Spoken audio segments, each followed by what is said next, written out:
Well, welcome everybody back to Unmuted. It's another great day here because it's all about education and learning, and it's about the conversation. It's the conversations that move you forward. It's the conversations that hold you back. But it's really the type of what is it that I can learn and how do I take these learnings? And as you watch these shows, talk to other people about it. Tell them what we're doing. Tell them that there's always something to learn. So whatever you listen to, whatever you learn, whenever you're on a big stage or listening to somebody on a big stage or a small stage or in a coffee shop, what is one thing that I can get from this right now to use every day? And you want to look at that. You want to look at those things because that way you start really listening for whatever that potentially could be. But make sure you also listen to them and not to what you're thinking at the moment, which we all do because when we're ADHD, our heads are going a million miles a minute. But anyways, we'll be talking about that today. So nothing further to say. I'd love to just welcome Sandy and Jeff, my wonderful co-hosts tonight. How's everyone doing? Fantastic. I'm great over here in Bangkok. There you go. I'm sure you are. It's a good day, right? It's a good day. I'm sure it's cool and the wind's blowing. It actually is here. Usually we're sweating it's crazy. But this week it's been raining a lot and it's been so cool and nice. So it's perfect weather right now. Beautiful. I love it. Jeff? Absolutely loving what Seattle has to offer, especially the weather right now. It's pretty awesome. It's definitely a change from Texas the other week. Yeah. Well, it's amazing this year because actually the heat dome, literally that's encompassing most of the country, literally stops at the Cascades. So we've been 72 and sunny every day. I won't even say that what the rest of the country's doing. So it's been amazing. It's just been amazing. But all right, Jeff, I'm going to turn the show over to you. Well, thank you, Michael. And tonight on Unmuted, we're talking about a word that probably has stolen more dreams than failure ever has. The word is tomorrow. And our guest tonight knows that word all too well. Natasha Siegel is a life and a business coach. I was going to say lifetime business coach. There you go. Entrepreneur and speaker, and high achieving entrepreneurs stop fighting ADHD brain and start building a business around it. So after spending years asking, I know what to do, so why can't I just do it? And put your hands up if you can relate to that. I know I can. Natasha's discovered there was a real explanation behind the procrastination, the overwhelm, her unfinished ideas. And now she's in the business of helping others turn what they once saw as a weakness into their superpower. So Natasha, welcome to Unmuted. Thank you so much. It's really great to be here. You guys are awesome. And I'm excited to get into the chat, the conversation. Yeah. Well, we've got to start here, I reckon. And that one word, tomorrow. You said that word ran your life for years. We'll get it done. It's on the list. Tomorrow will be that day. So take us back there. Like, what did tomorrow look like and feel like for you? And when did you finally realize that this is not a character flaw by any means? It's just, or a lack of ambition, but it's something deeper going on in your brain. And when did that sort of just switch for you and leverage ADHD as a superpower? Yeah, I feel like the tomorrow was a big part of my life for a really, really long time. It was something that felt really genuine. Like I really believed every day that tomorrow was going to be that tomorrow was going to be the answer. Tomorrow was going to be when I actually changed, made progress on the thing that I was struggling to make progress on. For 40 years, I really just thought that my biggest problem was a lack of discipline. And then finding out that I had ADHD is what shifted for me. And actually, even then, it didn't shift for me. Finding out I had ADHD was just like, okay, doesn't everybody have it? Because that's the way everybody talked. Everyone jokes about it. Oh, that's my ADD. That's my ADD, right? And so I just thought everybody had it. And I was just like the one jerk that couldn't figure out how to make it work. And so it wasn't until I heard a Mel Robbins podcast about ADHD and anxiety that it really resonated with me. And I was emotional. I felt so validated. And I just went on this journey of learning more and more about it and exploring like what is really going on neurologically. And once I discovered that there was a neurological explanation for it, it's not just a personality disorder. It's not a personality disorder. Maybe they call it that. I don't really know actually, but there's a neurological explanation for it. And it took so much shame off of my brain, off of my heart, and I decided that I was going to figure out a way to not let that be my story for the rest of my life.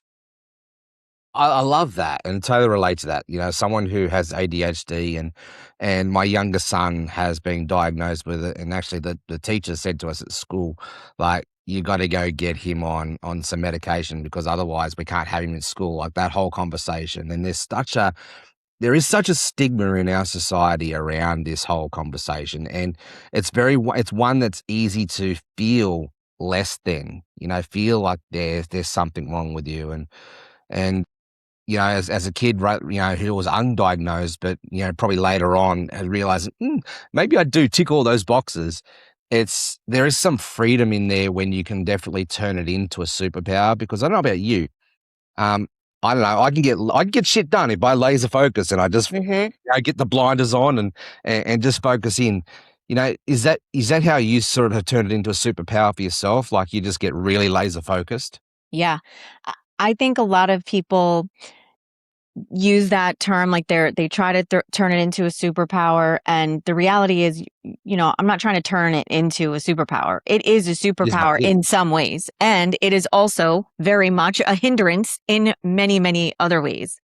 And the difference is just how you think about it. Really, like that's where the life coach skills come in. For a long time, being a life coach and knowing the power of your mindset, that messed with me in a really big way, because I'm like, I am a life coach. I understand these concepts. I teach these concepts. I help my clients through these concepts before I got into ADHD. And I still couldn't make myself do the things. That was really, really hard.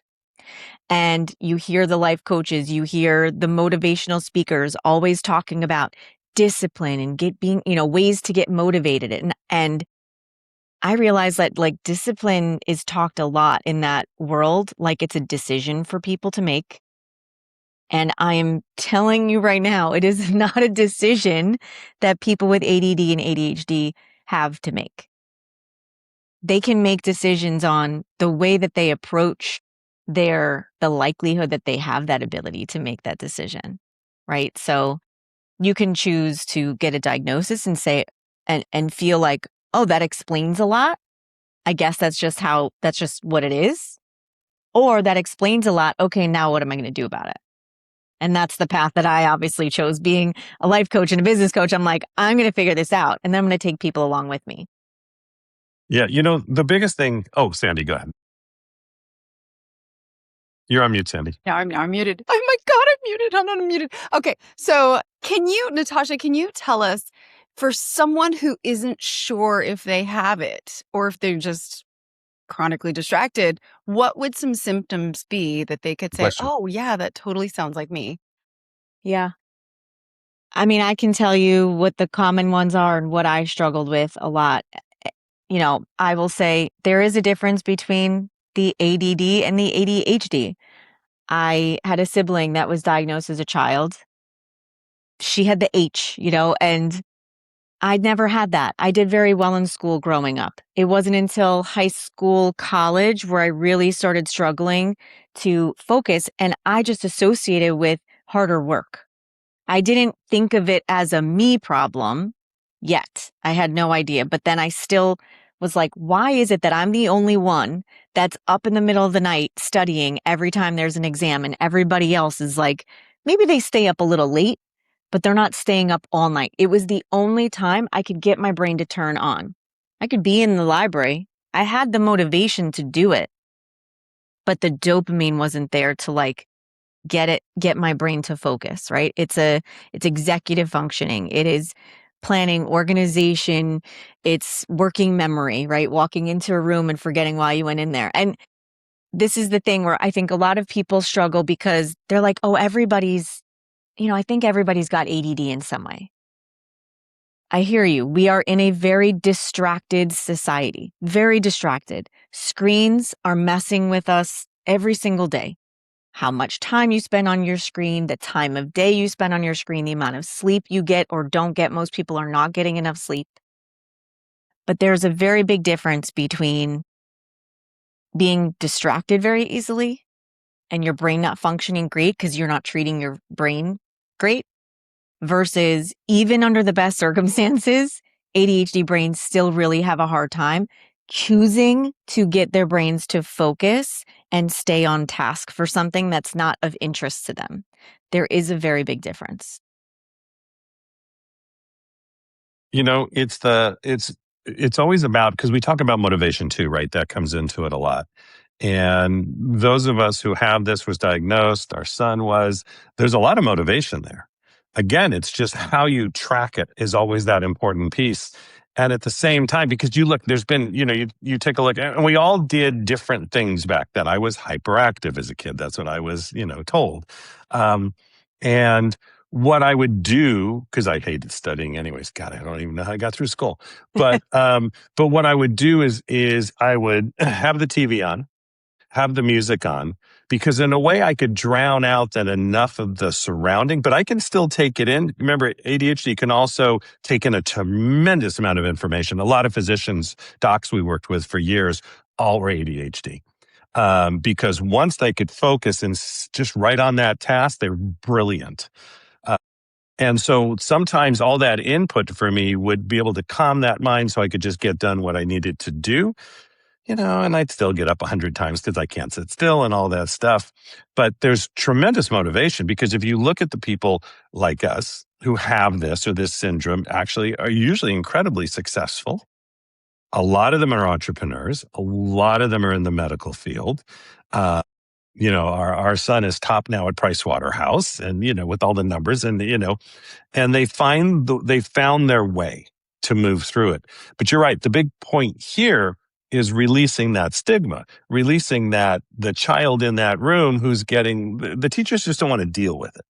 And then you have to go to the school and fight the IEP. And then you have to fight for the child the whole way through. And that's the part that is still incredibly frustrating.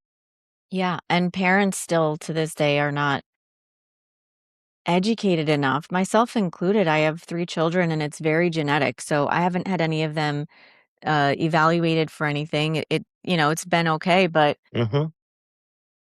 it's very, very challenging to know how to think about and manage the behaviors of children when you don't really know what's going on. And, this could be controversial in some ways, but the psychiatrist that I've learned the most from is Dr. Daniel Amen. And some people in his field consider him maybe a little out there. I don't care. I've learned a lot from him, and it has only helped me. So maybe he takes some grief because he's commercialized his knowledge. Great. It's been helpful to me. So I applaud it, and I'm grateful that he has done all of that. He says that there's 7 different types of ADHD. Dr. Daniel Amen. I have actually a story about that, kind of funny. So first of all, I agree with you. He's brilliant because he's looking at it in a different way. I feel like a lot of psychologists read from a book, they study the things they study, and then they make decisions. But he says, no, you have to actually look at the brain and see what's going on. And he's diagnosed so many issues because of brain scans. He's seen abnormalities and things like that. So for psychology, he's one of my favorite. And I was at an event and I got the opportunity to meet him. And I am not a fangirly. I'm not one of those, like, if I see a movie star, I've met so many in my life. I mean, if I told you some of my friends, you'd be like, what? People are floored if they ever find out, because I know so many celebrities. So for me, I don't get fazed, except for him. I read his book and I told my husband about him, and he wanted to have him as a guest on the show and all these things. And so I'm at this event and I'm standing next to Dave Asprey, who's introducing me to Dr. Daniel Amen. And there I am, and I go, and I act like a little 5-year-old child, and I run up to him, and he's very tiny. Yeah, he looks tiny. And my hug, I picked him up. I didn't realize I picked him up. So here I am holding him, and he's like, what the? You know, his brain's going, what is this crazy woman doing? That's awesome. So let's just say he probably thinks I'm a kook, but he's really the only person I've ever fangirlied over. So Yeah, that's my goal. I'd love to be evaluated by him one day. Like Yeah. maybe I'll build an audience big enough to get some attention from him or get introduced to him somehow. But that would be amazing. And I think very, very cool for my audience as well. Yeah, his That's so clinics are cool. fabulous. So So if you have an in, Sandy, just, I have an in, even though he'll probably walk away when I show up, but I can connect you in the right way. I'm going to give him a hug too. It's okay. Maybe Well, it'll be a very memorable experience, I'm Yes. sure. He'll never forget. I mean, yeah, great. I love Uh, that. so I'd love Natasha, to you meet said him. you've stopped fighting like your brain and started building around things like around that. Yes. So for our listeners, who may be really connected and relating to this whole conversation, what does it practically look like to, like in a normal working day for you? How does that operate? Because I know for me, like if it's not on my calendar, it don't get done. hmm Like if it's not in front of my face, it don't get any attention. So what does that look like for you? So I haven't mastered this by any means. I don't know the magic pill. I don't know the one thing, but I will tell you, I agree with you. If it's not on my calendar, like there's no way it's happening. That the problem that I struggled with for a really long time was putting stuff in my calendar, especially Right. having gone from being in a corporate environment for almost 20 years where I had accountability built in. I had a boss, I had a team, I had customers and clients. I had deadlines, like I had things that kept me accountable. I was a huge procrastinator, but I still got it done and I was really, really good at what I did. When I left that to go into coaching full time, all of a sudden I'm left with this blank calendar. And it was one of the reasons that I struggled with the idea of moving up the corporate ladder that I never told anybody. I don't even know that I fully realized it. I think it was just like deep down this huge fear where I would say, I'm good in my role right now. And I had been in my role for a while, so long that people were coming up to me all the time, like, oh, you must be ready for your next role, Natasha. And I was like, no, I really like what I'm doing. But really, man, when I envisioned myself moving into a higher position, which I really wanted, I wanted to move up. I wanted to have a bigger impact, a bigger role, a bigger picture. But I was terrified at the idea of starting from a fresh blank calendar because I didn't trust myself to be able to fill it and to be able to execute on those tasks. So for me, what this looked like when I first started learning about ADHD is like, okay, how can I biohack this, right? Like, what are the things, what are the supplements? And man, I used to be one of those, like, I'll sleep when I die kind of people. So learning that sleep was like one of the Huge. biggest things for everybody, but really for an ADHD brain, I was like, man, that's going to be tough. Because the vicious cycle of it is ADHD brains are also known to have delayed circadian rhythms. Like I don't want to go to sleep at night. It's really, really hard for me. So not going to sleep at night means I'm not waking up early or I am, but I'm not getting enough sleep. And so then my brain's not functioning at its highest capacity the next day, right? So then you're tired, then you have like worse food cravings, you don't exercise, and now the vicious cycle, it's just like worse and worse. So I've just made some biohack shifts, right? I get up at 5 o'clock in the morning. So this is late for me. Like I normally would be getting into bed by now, but it's, it's forcing me to go to bed early so that I'm not staying up late and snacking and watching TV and one more episode, right? It's like, man, so doing those types of things, One more TikTok. rolling an episode. Right. Yeah, it's crazy. Yeah, Like no, I don't it's watch TV anymore. I decided I'm not watching a single thing on TV this entire summer unless it's like with my child or I love my that. husband for something because I am too addicted to it. I cannot turn off. My husband, he can turn off TV in the middle of an episode. I'm like, I don't understand this. I think the word you just used there and really sort of just resonated with me is addicted. And Michael, I'm sure like you could probably relate to this. Like we get so focused in and, have that addicted sort of personality. What it looks like for addiction. And for us, it's just like, this is what's really getting mojo going. And I just get excited about it. Mhm. You find that, Michael? Yeah, the thing too you're talking about, I thought it was funny about TV and stuff is because I worked for a long time with a lot of people that always turn the TV off and I got my iPad going, right? Um, and so we find there because you're right, but it's the little that OCD within the ADHD, right? It keeps you going because there are the episodes, and especially just watch British TV because they end the episodes, you don't know what happened. Suddenly the next episode, it's like they all dead, and it's like, what? I'm telling you, watch something called The Royal. It's an old British show. It's about a hospital, but literally, it's like it just will mess you up when you're ADHD. It will stop that right away. It's a great show, though. But again, it's like learning those things that get us through. I think that's really that important piece because for me, it is that it's like kids. My son couldn't sit still but if there was a video game or something he could lock on, it's amazing the concentration. It's amazing how he could get through it. And I'm like, I don't even understand what he's doing. And I've been around gaming a long time. But Minecraft, it's right? yeah, that's right. That for my grandkids, it's Minecraft. Remember, I'm older. Um, but it's that kind of how we use that and really how we put ourselves out there, and especially as coaches and trainers and speakers and people who've been around the world and all that fun stuff. You learn adaptation. Part of that was because I had coaches in 15 countries, so I had to get this whole group right in it, and I had to okay, wait a minute, we're going to have one call. Here's where we're going to do it, and I started to have to adapt how that was going to look because I could be all over the place, and I had to be careful of that. And at the same time, I don't like scripting. I hate scripting, so I would usually just do very quick outlines, usually the minute before the call because that's the way I'm set up, and that I can roll with. I have enough life experience, enough coaching, education, been on the stages, all that stuff, 5,000 phone calls, all that fun stuff. But um, it just we find ways to survive, and I think going back to again that big piece, and then I'm going to ask you a question, is just us being okay. We're okay the way we are, no matter what the label is, no matter what is put on us. We are human beings. We live our lives. We have the same ups and downs, rights and lefts.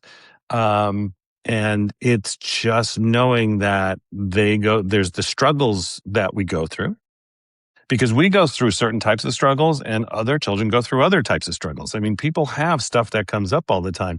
So we need to just identify each other and be empathetic to what's going on and and it's that to me is the big piece. It's that really it's hope and forgiveness. It's just there's always having that hope for more and forgiving those who are different.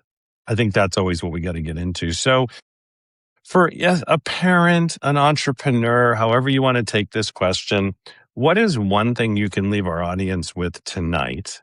Or audience, it could be your morning, afternoon, or evening that they could, whether they're ADHD or not, or have a child, or just in their own life, what is one thing that they could do? A new habit, something, even something that keeps you going every day. What is something you Well, could tell them or teach them? I'm going to make an assumption on what this struggle is for a moment because I'm just thinking about all the people that have been sending me DMs on Instagram based on a few posts that I've shared. And it sounds like I should be capable of so much more. And the thing that has really, really shifted, in addition to all the things, the biohacking, the biggest thing that has helped me move forward is utilizing some version of external accountability. Personal self accountability, honestly, like I remember hearing a business coach of mine say, if you're an entrepreneur and you need accountability through through a program or through a coach, then maybe you shouldn't be an entrepreneur. And I'll tell you right now, that downright pissed me off because I was like, that kind of language right there is going to ruin so many entrepreneurs, and so many people with ADHD are entrepreneurs because they have ideas, they run with them, they're passionate. You're right. Like they have enough belief in the bigger thing, right? But then they get stuck down here in these like little things. So in order for us to be able to achieve the big things that we want to achieve, we just need a little bit of help with the little things, right? So I hired a coach just for accountability. Just help me get my mess of my ideas out with you and then help me come up with a plan, which I suck at doing. Thank goodness for my husband, because without him, I would never go on vacation. But it's working through external accountability. That was my biggest experiment. I posted online on social media. I said, I have a theory that using public accountability, publicly committing to something will hold me accountable in a way that I've never been able to hold myself accountable for. And I'm committing to posting every day on Instagram for 60 days. And today is day 106. And I never It's great. finally, for the first time ever, Uh-huh. that it's that public accountability that's been really, really helpful for me. I love that. But you don't have to post on Instagram. You could just find a friend, a peer, another entrepreneur, whatever, your spouse, doesn't matter, right? But just somebody that you tell your goal to. And we don't do that because we don't have enough self-trust that we're going to actually do it, and we're afraid we'll fail in front of them. You got to get over that. Very good. This has been great tonight because everybody out there is listening. Really, no matter what your situation is, there was a lot of gems within this. And, that's part of these chats that we have is you never know what's going to come up. You never know which way the conversation's going to go. And it truly looks like we like each other. So we do really well with this, but it is that kind of thing that you always get learnings from everything that's out there. So I wanted to thank you so much for being on tonight. I look forward to, we'll have you on again down the road. If you want to find out more about Natasha, it'll be in the show notes. And, we should get to know you more. You're doing brilliant work. Jeff or Sandy, any last words before we go? Sandy? No, I think this was really great. I think I have the opposite of ADHD, ADD. Instead of procrastinating and not wanting to do the things that I want to do, I end up focusing hyper so much on a project that I don't get it. I stay up all night doing it. So for me, I avoid doing projects so I don't have to stay up and focus. So maybe there's a program for that. I don't know. I'll be your accountability partner because I am too accountable. But yeah. Perfect. This was great. I love it. And it's just like these conversations just make us feel like one of us. So it's good to know that there are people out there that, we can connect to and relate with other people's stories, because there are people out there that are going through similar challenges. It's a big, wide, beautiful world out there. And I just love conversations like this that highlight our uniqueness, but also our commonalities. Yeah, I could talk to you guys forever. This is great. Well, thank you, Natasha. Thank you, Jeff. Thank you, Sandy. It's been a great show tonight from the family at Unmuted. Just whether you stayed up with us like Natasha did, or you got up early like Sandy did, or Jeff and I are just sort of sitting in the middle right now. We thank you for taking your time. We thank you for the learning. If you like and subscribe, whatever you're listening to us, or leave comments, it's always great. We're always looking for how to do this better, because we always get better every single day. No matter how long we've done this for, it always just gets, and we learn as much as you do. And we love the comments. We love the concepts. And we love that those of you who jump on our summits, and we do a lot of them a year. We do like 14. So this has just been great. So thank you so much, all of you. For everybody out there, have a wonderful morning, afternoon, or evening. And I'll talk to y'all soon. Bye, everybody. Bye-bye.